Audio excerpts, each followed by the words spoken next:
মৰমৰ ছাত্ৰ-ছাত্ৰীসকল, আজি আমি কৰিম খেলচৰ উপপাদ্য। আৰু খেলচৰ উপপাদ্যটো হ'ল যে যিকোনো ত্ৰিভুজৰ যিকোনো বাহুৰ সমান্তৰালকৈ এটা ৰেখা টানিলে আৰু সেই ৰেখাডালে আন দুটা বাহু দুটা নিৰ্দিষ্ট বিন্দুত যদি ছেদ কৰে তেন্তে বাহু দুডাল সমানুপাতত বিভক্ত। সেইটো প্ৰমাণ কৰিবৰ কাৰণে বা সেইটো ক্লিয়াৰিফিকেশ্যনৰ কাৰণে ইয়াত আমি এটা ত্ৰিভুজ লৈছোঁ এ বি চি। এই ত্ৰিভুজৰ বি চি যিটো বাহু আছে বি চি বাহুৰ সমান্তৰালকৈ আমি এটা ৰেখা টানিম। বি চি বাহুৰ সমান্তৰালকৈ এটা আমি ৰেখা টানিম। সেইকাৰণে এতিয়া সমান্তৰাল ৰেখা টানিবৰ কাৰণে এই ত্ৰিভুজটোৰ কি কৰিছোঁ মই এইটো এটা বাহু বা ভূমি লোৱা হৈছে। এই ভূমিৰ সমান্তৰালকৈ ৰেখা টানিবৰ কাৰণে মই চাইডত এনেকৈ কিছুমান স্কেল বনাইছোঁ। এইবিলাক ইঞ্চ 1 of 5 inch 10 inch 15 20। এতিয়া যদি আমি ইফালে 20 ইঞ্চি ধৰি লওঁ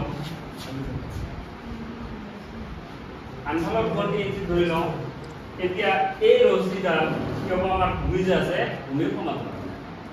এই ৰছীডাল কাৰ সমান্তৰাল হ'ল ভূমিৰ সমান্তৰাল।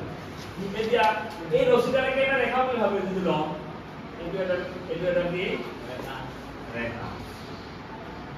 এই ৰেখাডাল কেনেকুৱা ৰেখা এই ৰেখাডাল সমান্তৰাল কাৰ সমান্তৰাল বিচিৰ সমান্তৰাল। এতিয়া এই ৰেখাডালে এইটো এটা ৰেখা পালো, এই ৰেখাডাল কাৰ সমান্তৰাল বিচিৰ সমান্তৰাল। আৰু এই ৰেখাডালে আন দুটা বাহু যে আছে ত্ৰিভুজৰ সেই দুটা বাহু কি এটা হ'ল এ বি বাহু আৰু এটা কি এ চি বাহু। এই দুটা বাহু ছেদ কৰিছে নে নাই? এই ছেদ বিন্দুবিলাকৰ নাম যদি মই দিওঁ ডি আৰু ই, তেন্তে এ বি বাহুটো কি অনুপাতত অনুপাতটো কি হ'ব বিভক্ত হোৱা এ ডি বাই ডিবি। আৰু এ চি বাহুটো যে বিভক্ত হৈছে তাৰ অনুপাতটো কি হ'ব এ ই বাই ডিচি। আৰু এ বি বাহুটো বিভক্ত হোৱা অনুপাতটো হ'ব কি এ বি বাই ডিবি। এই দুটা যে অনুপাত পালো এই অনুপাত দুটা কি হ'ব সমান হ'ব। এইটোৱে কৈছে কোনে খেলছে কৈছে বা এই উপপাদ্যটো কি বুলি জনা যায় খেলছৰ উপপাদ্য। এতিয়া এইটো আমি প্ৰমাণ কৰি চাব পাৰোঁ হয় না? এই অনুপাতটো আমি মান উলিয়াব পাৰিম নে নাই? তো এইটো মান উলিয়াবৰ কাৰণে কি কৰিব লাগিব আমি বাহুবিলাকৰ মেজাৰমেণ্ট ল'ব লাগিব। স্কেল আছে স্কেল যদি আমি বাহুবিলাকৰ মেজাৰমেণ্ট লওঁ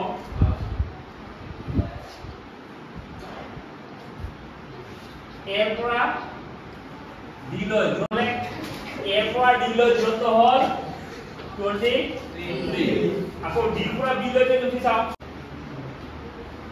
25 হয়। কিমান হয়?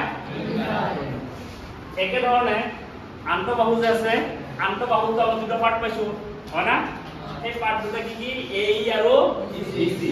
এইবিলাকৰ মেজাৰমেণ্ট যদি চাওঁ এ পৰা 24 আৰু 7 কিমান?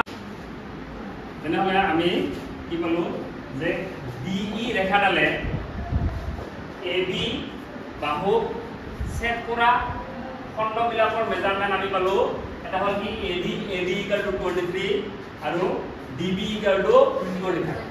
একেধৰণে আনটো বাহুকো ছেদ কৰিছে ই বিন্দুত অৰ্থাৎ এ চি বাহুক ই বিন্দুত ছেদ কৰিছে। তেতিয়াহ'লে ইয়াৰ খণ্ড দুটা কি হ'ল এ ই আৰু ই চি।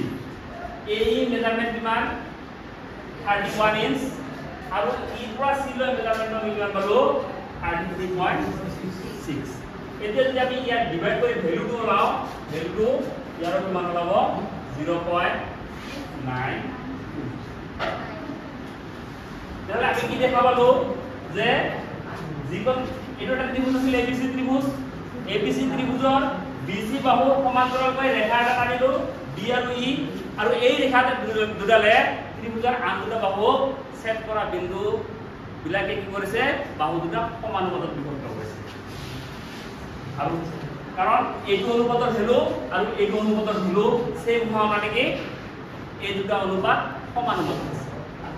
ঠিক তেনেকৈ অকল এইটো ৰেখা আমি যতে নলওঁ কিয় ইয়াতে নলয় কিনে আমি 15 ল'ব পাৰোঁ 15 ইঞ্চিত ল'লে তেতিয়া আমি নতুন অনুপাত পাম। সেই নতুন অনুপাত দুটাও কি হ'ব সমান হ'ব য'তেই নলওঁ কিয় আমি সমান্তৰাল ৰেখা যদি আমি BC সমান্তৰালকে ৰেখা টানো যিটো স্থানতে নাহব কিয় আন দুটা বাহুকে ছেদ কৰিব এই ছেদ বিন্দুৱে কি কৰিব ৰেখাডালক সমানুপাতত বিভক্ত কৰিব আৰু এইটো হ'ল আমাৰ খেলছৰ উপপাদ্য আজিলৈ ইমানতে সামৰণি মাৰিছোঁ ধন্যবাদ।